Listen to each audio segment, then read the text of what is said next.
تخيل معايا، انت نازل تشتري شوية فستق، فجأة حصلت خبطة بسيطة بالعربية، الدنيا سخنت، نزلت تهزق الشخص اللي خبطك، شد وجذب، وبعدها بدقايق الراجل وقع، راسه خبطت في رصيف، دخل في غيبوبة، وبعد 3 أسابيع مات. أهو انت اتحولت من واحد رايح يجيب شوية فستق لواحد متهم بالقتل غير العمد، وممكن كمان عمد. حياتك كلها باظت بسبب لحظة غضب، وبدأت القصة بشوية فستق. الكتاب اللي هنتكلم عنه النهاردة هو نظرية الفستق للكاتب فهد عامر الأحمدي، واللي بيفرجنا على حاجات صغيرة ممكن تغير حياتنا للأفضل أو تدمرها تماما. أول حاجة، خطط لحياتك، بلاش تقول نفسي أكون رسام شاطر. لازم تخطط كام ساعة تدريب يوميا، ايه الهدف اللي هتوصله خلال سنة. الحلم لوحده مش كفاية. عارف الطيارة لما تطير من غير وجهة هتفضل تايهة في السماء أو هترجع لنفس المكان، وانت كمان لو ملكش خطة واضحة هتفضل في نفس الدوامة بدون أي تقدم. طب ازاي تخطط؟ اعرف نفسك الأول، اسأل نفسك كنت بتحلم بإيه وانت صغير؟ بعد 30 سنة ايه الحاجة اللي ممكن تندم انك ما عملتهاش؟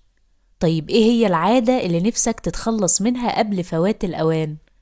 لما تجاوب على الأسئلة دي هتعرف ايه المهم وايه اللي بيضيع وقتك على الفاضي. تاني حاجة، تخلص من السلبيات قبل ما تدور على الإيجابيات. مفيش حد هيديك فرصة وانت أصلا بتدمر نفسك بأفكار سوداوية. قبل ما تفكر ازاي تبقى ناجح، شوف ايه اللي بيعطلك أصلا. ومن الحاجات اللي الكاتب بيسميها كبسولات التعامل اليومي، ما تتناقش مع الأغبياء. ده مش ضعف ولا هروب، ده ذكاء. غير وضعك الجسدي لو حسيت بالعصبية، لأنك ما ينفعش تستهون بتأثير جسمك على حالتك النفسية ولا تأثير الغضب عليك. تالت حاجة، ما تفكرش في النجاح، ابتكر عادة نجاح. الكاتب حكى انه حاول يبهر رؤساء التحرير بكتابة 22 مقال في 4 أيام، بس اكتشف ان الموضوع مستحيل، فبدل ما يحبط بدأ يكتب مقالين بس كل يوم، وبعد سنة كان عنده مئات المقالات. النجاح مش مجهود كبير نعمله مرة واحدة، النجاح هو العادات الصغيرة اللي بتكررها كل يوم. رابع حاجة، تعلم تقنيات الحظ السعيد. الحظ ممكن نصنعه بإيدينا. طب ازاي؟ راقب الفرص حواليك واستغلها. ما تخليش غلطاتك القديمة تتحكم في قراراتك الجديدة. صدق انك شخص محظوظ وهتلاقي الحظ بيجيلك.